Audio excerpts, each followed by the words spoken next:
Olá para quem nos acompanha em mais um mergulho profundo nas entrelinhas dos textos que moldam o nosso mundo. E hoje nós temos um material bem especial nas mãos. Muito especial. Para contextualizar quem está escutando, hoje é um dia que amanheceu ensolarado, exatamente 22 de fevereiro de 2026. E a nossa fonte nota que, bom, essa data poderia ser apenas um dia qualquer no calendário. Exato, mas não é.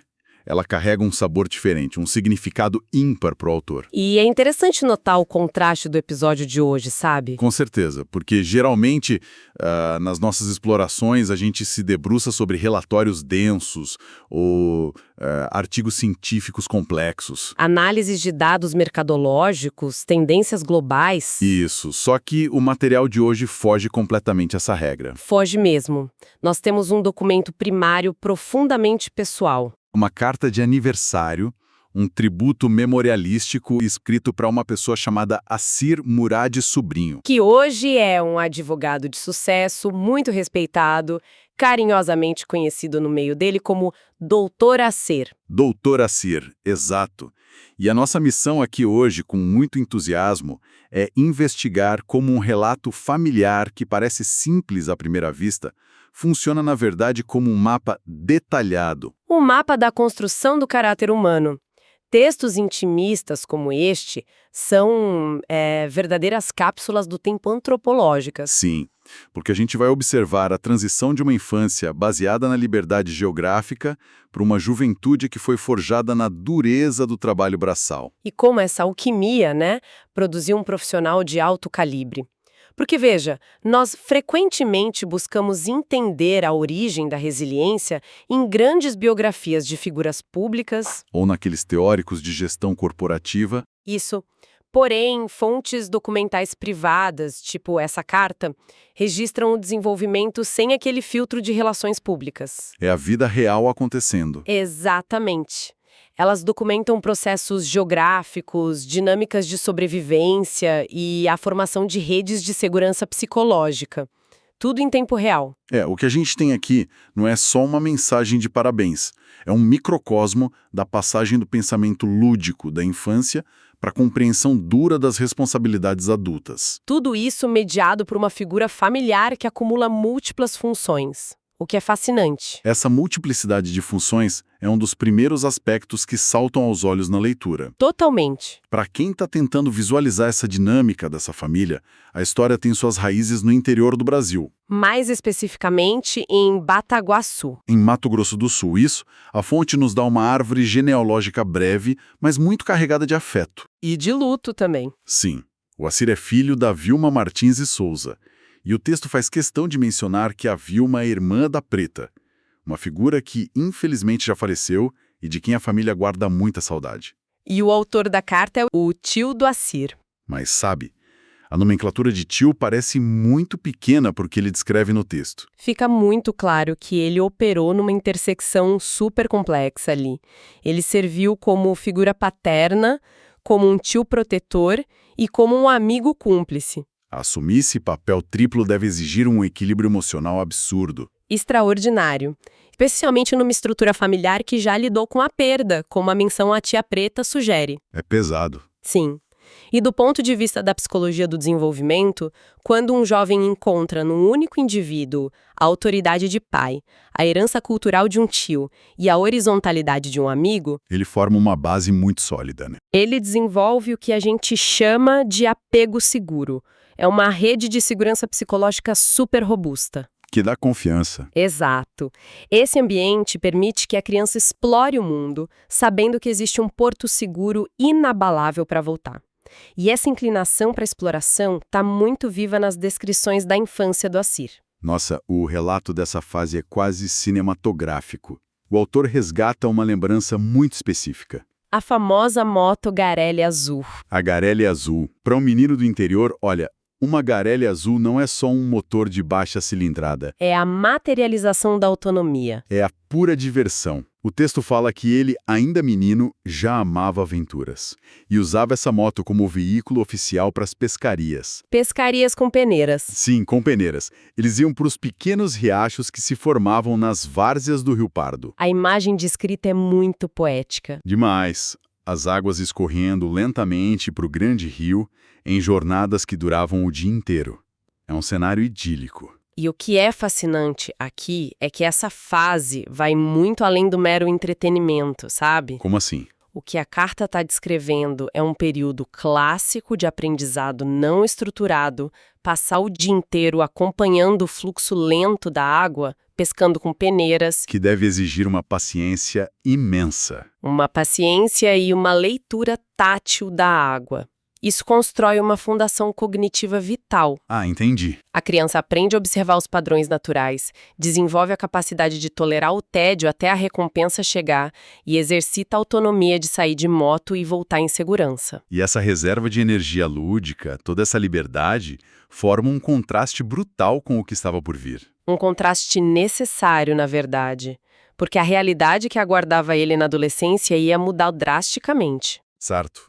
Vamos desvendar isso, porque essa mudança traz uma carga de peso muito real para a narrativa. Sim, a fase do interior livre acaba. O texto documenta que, ao chegar na adolescência, o Assir deixa Bataguaçu e vai morar na casa desse autor, lá em Nova Andradina. E subitamente, as águas lentas e a garelha azul somem da carta. Desaparecem.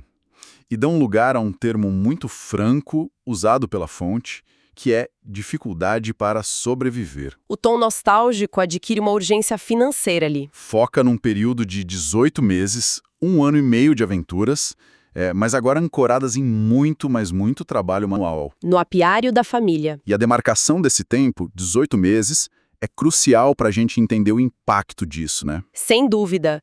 Na cronologia de uma vida, 1 ano e meio parece pouco. Passa rápido. Mas durante a adolescência, que é a janela biológica de maior plasticidade neurológica na formação da identidade, O impacto é o outro. completamente. 1 ano e meio imerso em demandas reais de sobrevivência reescreve o código ético de uma pessoa. É nesse caldeirão que a ética de trabalho deixa de ser teoria. E vira memória muscular. A ética deixa de ser uma conversa e passa a ser ação repetida. Olha, a memória muscular exigida nesse caso é de impressionar. O texto detalha uma rotina logística que acontecia aos finais de semana e muitas vezes à noite. Entrando pela madrugada. Estamos falando da revisão minuciosa de colmeias, do transporte pesado para buscar novos pastos apícolas. A logística do mel é complexa. Mas o que mais chama atenção é a colheita em si. O autor relata que eles iam buscar as melgueiras lotadas de mel no escuro. Imagina o risco e a tensão disso. Levavam essas caixas para casa e usavam uma centrífuga. E a carta descreve o mel escorrendo suavemente dos favos por uma rampa. Até encher latas de 20 litros. Como que essa mecânica de madrugada afeta o corpo de 2 indivíduos trabalhando no limite da exaustão? A gente precisa dimensionar a materialidade desse trabalho. O mel é uma substância de altíssima densidade. É pesado. Muito. Uma lata de 20 litros cheia de mel pesa perto de 28 quilos. Nossa, quase 30 quilos de madrugada. Agora, adicione a isso a privação de sono, a necessidade de usar aqueles trajes de proteção espessos e quentes. No clima do centro-oeste brasileiro ainda por cima. Exatamente. Mais atenção de manipular milhares de abelhas à noite e o esforço braçal de girar uma centrífuga manual. É um teste de resistência física e mental absurdo. Esse processo exige um ritmo metronômico, uma sincronia absoluta entre tio e sobrinho. Não tem espaço para erro ou para abandonar a tarefa no meio. Até porque o mel está escorrendo ali, não dá para pausar. O produto é perecível, o processo é contínuo. É um treinamento brutal em foco e resistência à frustração. Mas olha, o detalhe que mais me intriga vem logo em seguida no texto. Sobre o final da madrugada. Isso. Depois de todo esse processo exaustivo, com as latas de quase 30 quilos cheias, a madrugada não tinha acabado. De jeito nenhum. O texto afirma que eles faziam o caminho de volta, para devolver todas as melgueiras vazias às colmeias ainda na mesma noite. Sim, antes do sol nascer. E eu fico pensando, considerando o cansaço acumulado de girar centrífugas, por que não descansar e devolver as caixas na manhã seguinte? Essa é a passagem que revela a verdadeira lição de resiliência e pensamento de longo prazo na carta. Como assim? A decisão de retornar no escuro obedece ao relógio biológico da natureza, não a conveniência humana. A natureza dita as regras. O autor explica muito claramente. Eles precisavam garantir que as milhares de abelhas não parassem de trabalhar. Elas precisavam do espaço livre para depositar o néctar no amanhecer. Exato. O texto enfatiza que esse esforço ininterrupto era o preço para obter aquele mel de cerrado de primeira qualidade. É uma dedicação implacável à qualidade do produto. Isso ensina a um adolescente o conceito definitivo de gratificação adiada. O desconforto agudo da madrugada era subordinado ao objetivo maior de manter a excelência. Aprender a se adaptar a essa inflexibilidade da natureza cria profissionais muito disciplinados. Cria uma resiliência sistêmica. E essa mentalidade de excelência contínua também se reflete na etapa comercial, porque o trabalho não acabava na devolução das caixas. Tinha mais uma camada de complexidade aí. A fonte mostra que, além de lidar com a biologia e gerar centrífugas como operários, eles eram a própria cadeia de distribuição e vendas. O texto diz que a tarefa deles era embalar o mel em vidros de boca larga com tampa. E comercializar diretamente para clientes e amigos. A sobrevivência deles dependia da habilidade comercial durante o dia, além do esforço físico na madrugada. E a carta não tenta romantizar esse cansaço. O autor é bem incisivo ao registrar, abre aspas, nossa rotina era exaustiva, mas nunca desistimos, fecha aspas. Essa admissão franca valida demais o peso da experiência. Porque não é uma falsa nostalgia onde tudo era fácil e poético. É o reconhecimento de que a dor existia, mas desistir não era uma opção. E ao dominar toda essa cadeia de suprimentos, desde o pasto apícola até o vidro na mão do cliente, o Assir absorveu uma visão de negócios inestimável.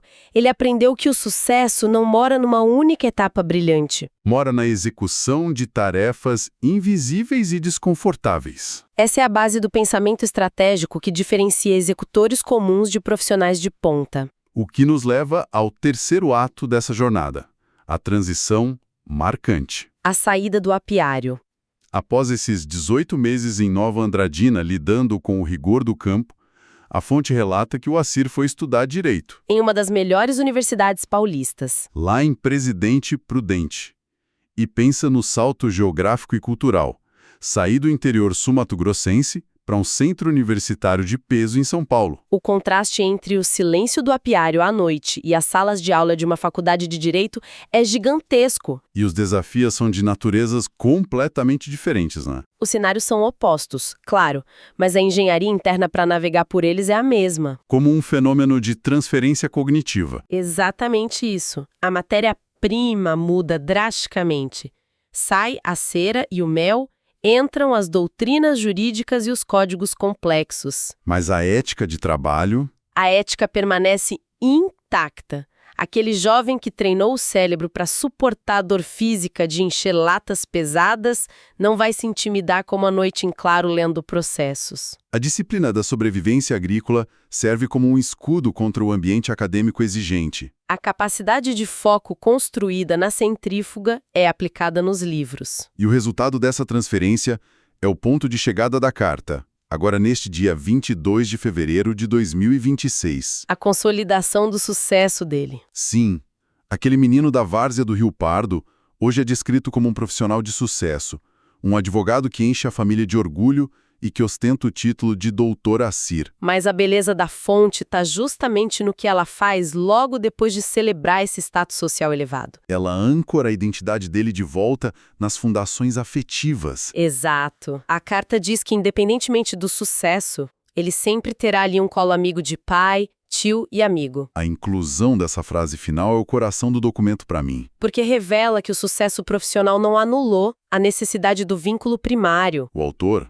que assumiu toda aquela jornada de cuidado no passado, reforça que a rede de segurança está lá. Permanece armada. O diploma, o título de doutor, isso tudo são consequências, são ornamentos públicos. O alicerce real é saber que tem um lugar livre de julgamentos para retornar. E a carta coroa isso com um apelo lindíssimo. Feliz aniversário, filho. Em letras maiúsculas. Que Deus continue abençoando sua trajetória. O uso da palavra filho ali transcende completamente a biologia. É a chancela definitiva de um compromisso de vida inteira. Uma chancela que encerra muito bem a nossa análise da trajetória documental do Dr. Assir. Uma jornada que começou na leveza das águas do Rio Pardo e passou pelas madrugadas densas da produção de mel. Até chegar ao refinamento intelectual das leis. E a reflexão fundamental que fica para quem nos escuta hoje é justamente a importância de reconhecer a fundação invisível das realizações visíveis. Perfeito. Quando a sociedade vê um advogado argumentando brilhantemente, ela só vê o produto final. Ela não enxerga os calos nas mãos. Nem o peso das latas de 20 litros,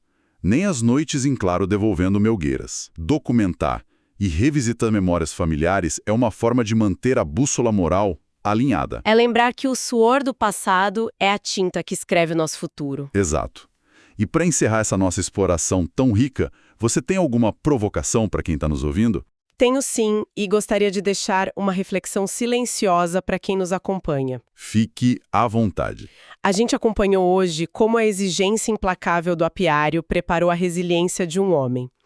Diante disso, eu pergunto, se a pessoa que atuou como seu porto seguro, aquela que moldou a sua ética quando tudo parecia difícil, fosse escrever uma carta sobre os seus anos de formação hoje, qual seria o seu mel de cerrado? Excelente. Qual foi aquele trabalho silencioso, aquela fase densa e talvez incompreendida na época, mas que exigiu um retorno implacável na madrugada e acabou plantando a semente do profissional que você é hoje?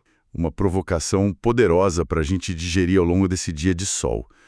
Nós agradecemos muito a companhia na Imersão Analítica de hoje. Que todos possam reconhecer os próprios esforços invisíveis e honrar os colos amigos que deram sustentação. É isso.